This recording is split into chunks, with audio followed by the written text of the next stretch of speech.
The alien ambassador had asked to see something ordinary, not a museum, not a military base, not a lab or a monument or a president. She had 4 days on Earth before her report was due to the Confederated Assembly, and she had spent the first 3 being shown humanity's best foot forward, its skylines, its orchestras, its rockets. On the 4th day, she asked her liaison a question that made him stop walking. "Where do humans go," she said, "when nothing is being shown off? Where do you go when you think no one important is watching?" He thought about it for a long moment. Then he took her to a fire station in a small town at 2 a.m., in the rain, on a Tuesday nobody would ever write a headline about. Her name, translated as closely as human phonetics allowed, was Neareth. She was old enough to have watched, from her homeworld's monitoring stations, 6 other species make first contact, and 4 of them go badly. She had a reputation in the assembly for being unmovable, unimpressed, the kind of diplomat who read reports instead of trusting speeches. She sat in the corner of Firehouse 12 in an unremarkable coat that made her look, to the 3 off-duty firefighters playing cards under a buzzing fluorescent light, like someone's slightly odd aunt. Nobody recognized her. The liaison had asked them not to make a fuss, and firefighters, it turned out, were very good at not making a fuss about things. At 2:41 a.m., the alarm went off. Neareth watched something she had not expected. She had expected chaos, sirens, shouting, the kind of scrambling panic she'd seen in disaster footage from a dozen species' worst days. Instead, she watched 4 adults finish their sentences, set down their cards without slamming them, and move. Nobody ran. They walked fast, but they walked.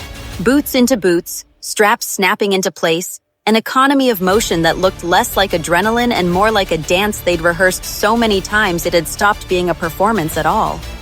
Structure fire, occupied residence, Baker Street, the dispatcher's voice said, flat and clipped. Reports of a child on the 2nd floor. Neareth watched the captain, a heavy-set woman named Dolores Ang, 44 years old, 19 years on the job, pause for exactly 1 second before she picked up her radio. Copy, rolling. 1 second. Neareth would think about that second for a long time afterward. Not fear, not hesitation, just a single beat of the mind, arranging itself, the way you'd take 1 breath before diving into cold water. She rode along in the front cab, because the liaison had arranged it, because apparently that was a thing you could arrange if you asked the right people and didn't mind a great deal of paperwork. The truck moved through empty streets with a certainty that startled her, not recklessly, but completely without doubt, the way water moves downhill. "Are you afraid?" she asked Dolores, over the noise of the engine. Dolores didn't answer right away. She was watching the road, running numbers in her head that Neareth could not follow. Response time, wind direction, the layout of a street she'd apparently memorized from a decade of driving it. "Every time," Dolores finally said. "That never goes away. You just get better at doing the job with it sitting in the passenger seat instead of it driving the truck." Neareth turned that sentence over twice before she understood it. The house was already burning when they arrived. Not a wall of flame, not yet, but a hungry orange glow behind the 2nd floor curtains that made something in Neareth's chest tighten involuntarily. Some old animal recognition of fire that every species, it turned out, carried somewhere in its bones. There was a woman on the lawn in a bathrobe, screaming a name, Emma, Emma, Emma. Dolores was out of the cab before the truck had fully stopped moving. "How old, ma'am?" 6. She's 6. She's in the back bedroom.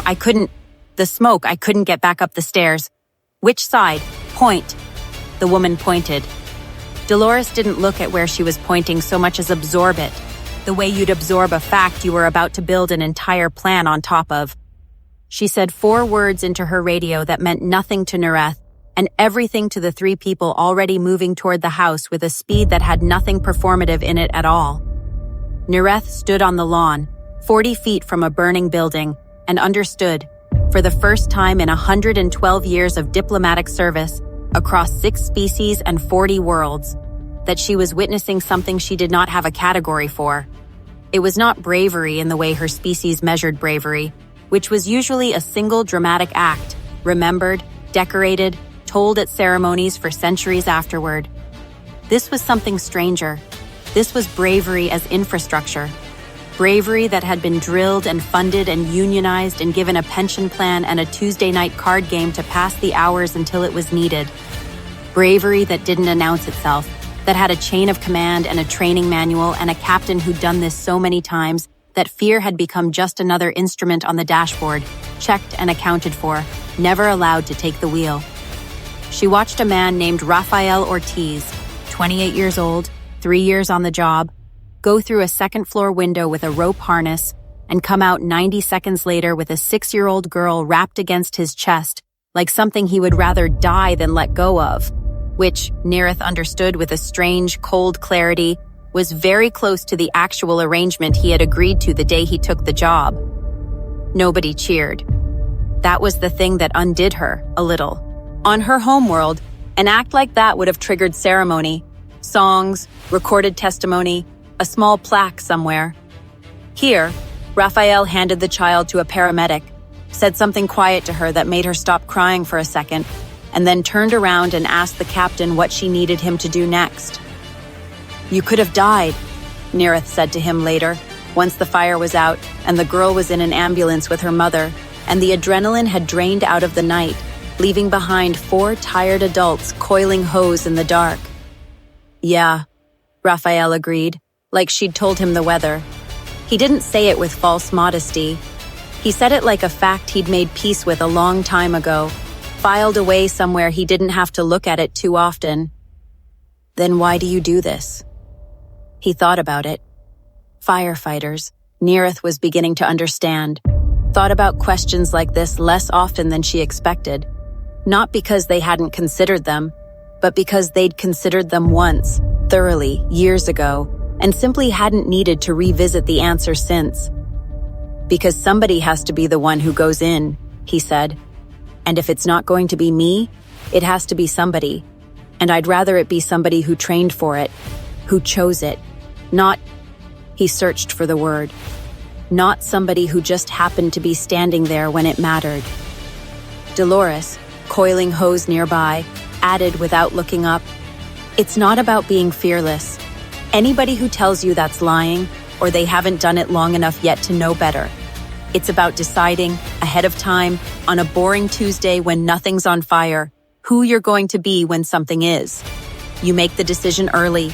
Then when the alarm goes off, you're not deciding anymore. You're just doing what you already decided." Neerath wrote that down. She wrote down almost nothing during her 4 days on Earth. A diplomat's habit, distrust of first impressions.